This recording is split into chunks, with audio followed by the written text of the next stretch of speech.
This is The Download from Sounds Profitable, your daily source for the essential news in the business of podcasting, brought to you by Spreaker from iHeart. I'm Gavin Gaddis, in for Tom Webster.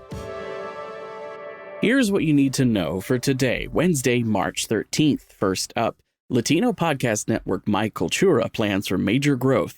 The podcast network is ramping up production ahead of its third anniversary. According to Nielsen's Hispanic Audiences in Focus study from last year, Latino audiences are 13% more likely to listen to podcasts than the general U.S. population, a number that will likely continue to grow as 49% of Hispanic podcast listeners in Nielsen's data have only started listening in the last 2 years. Cultura is on track to have 40 podcasts in their network by the end of the year, targeting English, Spanish, and Spanglish-speaking listeners aged 20 to 30. As podcasting continues its global growth, it's vital to remember the sizable yet underserved demographics that are ready for relevant content right here. Up next, what 5 Hours with Alex Cooper's fans say about podcasting. Like a much more brand-safe Hunter S. Thompson, writer Kaya Yuriev embedded herself in the Alex Cooper fandom to experience multiple South by Southwest events thrown by Cooper's Unwell network. Cooper fans showed up in droves. Celebs like Mark Cuban were spotted milling around the VIP area. Some attendees even sported temporary tattoos of Cooper catchphrases.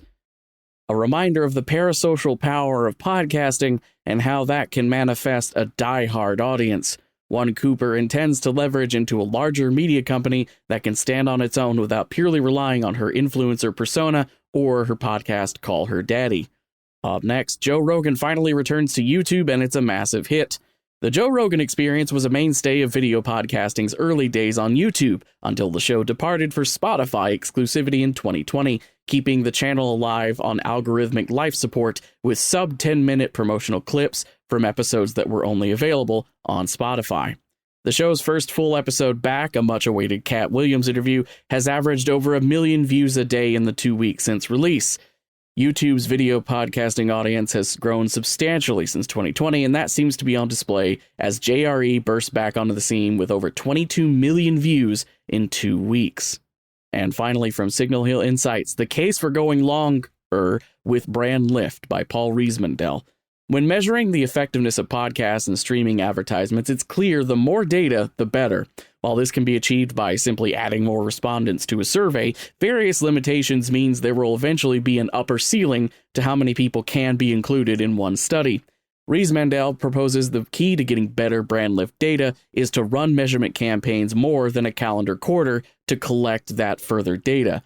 And as a bonus, multi-quarter campaigns are more efficient to run as the initial costs of starting a study are spread out over that longer period of time. It's possible shorter, less representative brand lift studies could be one of the factors causing some brands to think podcasting doesn't work for them, despite the industry's proven capabilities when it comes to brand marketing. As for the rest of the news, Tenderfoot TV's slate to include a Russian sexpionage podcast hosted by Neil Strauss. True crime powerhouse Case File retakes top podcast in Australia, according to the new Triton Digital Ranker. And the creators of The Very Worst Thing That Could Possibly Happen talk about the promising future for independently created audio fiction podcasts. Be sure to check out links to every article mentioned right in your podcast listening app or at soundsprofitable.com, where you can also subscribe to the newsletter version. The Download is written and produced by myself, Brian Barletta, and Tom Webster. This episode is hosted on Spreaker. For Sounds Profitable, I'm Gavin Gaddis. Download us again tomorrow.